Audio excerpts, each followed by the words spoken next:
बंगोपसागर में सृष्टि होइछि लघुचाप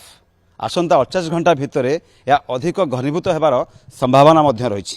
यार प्रभाव देखा ताहले उत्तर ओडिशा रे अधिक वर्षा होने मध्य आकलन करा जाउछि। तेबे पुणी वर्षा उपरे वर्षा पुणी आसुछि लघुचाप यार प्रभाव कौन रहिबो राज्य में केउं अंचल अधिक वर्षा हबो ए तमाम आलोचना करिया पई आम सहित विशिष्ट पाणीपाग विज्ञानी तथा सोआ सीसी निर्देशक शरद साहू अच्छा सर देखा बर्तमान बंगोपसागर में पुणी एक लघुचाप सृष्टि होती कह 48 घंटा भितर आहरी अधिक घनीभूत हुए कौन सा यार प्रभाव रहिबो विशेष भाव उत्तर ओडिशा रे केमि कौन रहिबो सर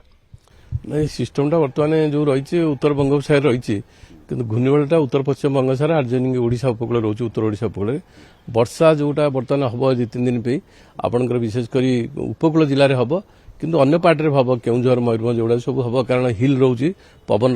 जो मुवमेंट हम से पवन मुवमेंट से भी न्याचुराल किंतु क्लाउड मास फल जो वर्षाटा रहा आपंकर भद्रक केन्द्रापड़ा जगतसिंहपुर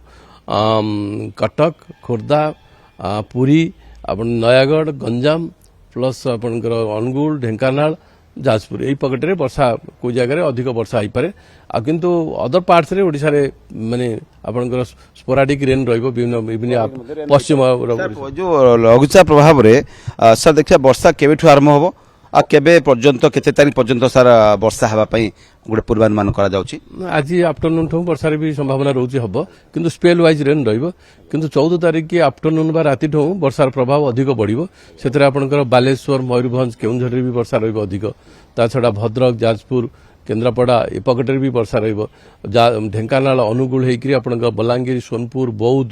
से नुआपड़ा ये जो पकेट गुड़ा वर्षा हम सुंदरगढ़ बरगढ़ झारसुगुड़ा संबलपुर सेठी मध्य वर्षा रहिबो देवगढ़ रे भी बलांगीर ये पकेट वर्षा राज्य रे गोटे बन्या स्थिति न जाउनु वर्षा उपरे पुणी वर्षा पुणी आसुची लघुचाप यार प्रभाव कौन सर बन्या स्थिति कराई पारिबो कि सर एमदी किछि संभावना करा जाउची कि काहे वर्षा जो अधिक हुए बर्तमान से स्थिति हे पारे सिस्टम डिप्रेशन जाई पारे जोटा कि 14 तारीख की संभावना रहउची आ केंद्र देखिया पड़िबो कारण मानसून समय सिस्टम गुड़ा थोड़ा इरेटिक तार नेचर रोचे कारण प्लेस चेंज रोचे लोकेशन बर्तमान उत्तर बंगोपसागर समय समय उत्तर पश्चिम बंगोपसागर से 14 तारीख को स्पष्ट भाव कहीहब 13 तारीख की स्पष्ट भाव कह मैंने आसंता काली कह एक्चुअली तार प्रभाव केते उत्तर ओडिशा रे वर्षार परिमाण केते पारे किंतु वर्षार संभावना रोचे अधिक वर्षा हो पारे से पकड़ जानी परिबा जे ए जो लघुचाप जो रही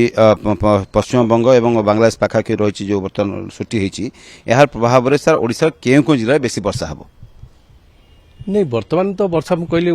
जो वर्षा 13 तारीख पर्यंत आपंकर उपकूल जिला गुड़िक ओडिशार जिला गुड़िक तार आर्जेनिंग जिलार वर्षा हम किंतु जेतबेले आपनकर सिस्टमटा घनीभूत 14 तारीख देखौची से तार पश्चिम दिग को मूवमेंट रहिबो सेतबेले आपनकर उत्तर ओडिशा पकेट रे जेमति कहली बालेश्वर मयूरभंज केउंझर जाजपुर भद्रक देवगढ़ सुंदरगढ़ झारसुगुड़ा बरगढ़ संबलपुर